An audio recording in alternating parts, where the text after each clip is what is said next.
என்ன சார் செய்தி? இந்த 2026 இந்த எலெக்ஷனோட நாடகம் எப்படி இருக்கும் அப்படின்றத ஒரு கணிப்பு சார், வேற ஒன்றும் இல்லை. நிறைய பார்ட்டிகள் வராங்க. இந்த பாமகல ஏதோ அப்பம் புள்ளிக்கு ஒரே சண்டை சச்சரவுன்னு சொல்லி போய்கிட்டு இருக்க, என்ன சார் இது? ஏன் சார் கேட்குறீங்க? எல்லாமே ஆளுங்கட்சியோட குழப்பம் அப்படின்னு பேசுகிறாங்க. கட்சியை 3 4 5 சுக்கு நூறா சும்மா பலாப்பழம் தர்பூசணி மாதிரி உடைக்கணும்னு சொல்லிட்டு இந்த ஆளுங்கட்சி திட்டமிடுறதா எல்லாரும் பேசிக்கிறாங்க சார். ஓ, இவங்க இந்த ஆளுங்கட்சிக்கு இதுதான் வேலை.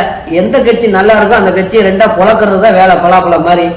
வேற என்ன சார் பண்றது? எல்லாம் அரசியல் நாடகம் தானே. சரி சார், நல்லாதான் இருந்தாங்க அப்பாவும் பிள்ளையும்.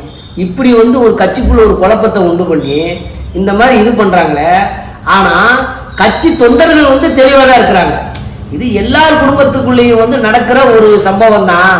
இது அப்பம்புள்ள சண்டை சரியா போயிடும், எல்லாம் இந்த தேர்தல் வர்றதுக்கு முன்னாடி எல்லாம் கிளியர் ஆயிருங்கிறது என்னோட நம்பிக்கை.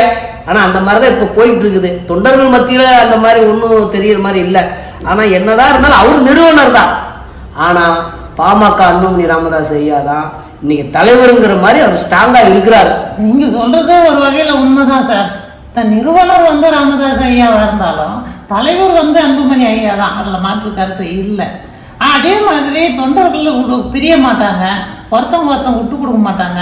ஒரு கட்டுக்கோப்பா தான் சார் இருக்கு, அதுல மாற்றம் இல்லையா? சரி சார், இந்த கட்சி உடையுதுன்னா இந்த இதுக்குள்ள யாராவது பணங்கன்னா வாங்கியிருப்பாங்களோ? இருக்கலாம் சார். இந்த சேலம் அருள் சாரு, அப்புறம் GK மணி சாரு, இவங்க கிட்டலாம் மேலிடத்துல இருந்து பணம் வந்ததா தகவல். இன்னொரு ஃபங்க்ஷன் கூட இந்த ஆளுங்கட்சியில இருக்கிற MP ஜெகதீரட்சனோட ஹோட்டல்ல தான் ஏதோ ஃபங்க்ஷன்லாம் நடத்திருக்காராம ஐயா. இருக்கலாம் சார், இவங்க ஆளுங்கட்சியில இருக்கலாம், இவர் எதிர்கட்சியில ஏதாவது கூட்டணி வைக்கலாம் அப்படின்னு ஆசைப்படலாம்.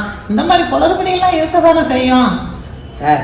என்னதான் இருந்தாலும் ஒரு குடும்பத்தை பிரிச்சு இப்படி ஒரு பதவி சுகத்தை காணணும்னு சொல்லி இந்த ஆளுங்கட்சிக்கு எப்பவுமே அப்பா காலத்துல இருந்து இப்ப மகன் காலம் வரைக்கும் இதேதான் தொடருது சார்.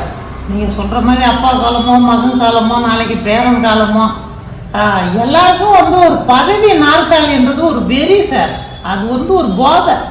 நீங்க பாருங்க, திமுக கட்சி தலைவர் இருக்கிற வரைக்கும் அடுத்த நிலையில இருக்கிற தன்னுடைய மகனுக்கு அந்த பொறுப்பை அவர் விட்டு கொடுக்கல பாருங்க. ஆமா ஆமா, அது சரிதான். ஏன்னா அவர் இருக்கிற வரைக்கும் அவர் முதலமைச்சராக தான் இருந்தார். இவர் துணை முதலமைச்சராக தான் வச்சாரு அது கூட. ஆனா முதலமைச்சர் ஆக்கல. என்னவோ சார், பாமக தற்காலிக சண்டை தானே தவிர அது நிரந்தர சண்டை இல்லை. 2024 6 தேர்தல் வர்றதுக்குள்ளார எல்லாமே சரியாகி தொண்டர்கள் ஒற்றுமையாகி ஒரு முக்கியமான கூட்டணி அமைஞ்சு ஒரு நல்ல முடிவு எடுப்பாங்க சார். அது வரைக்கும் போதும் சார். தொண்டர்கள் தெளிவா இருக்கிறாங்க. கண்டிப்பா கண்டிப்பா சார், நாங்களும் போய் தெளிவா இருப்போம். வாழ்த்துக்கள் சார். ரொம்ப நாள் ஆச்சு, உடம்ப பாத்துக்குங்க.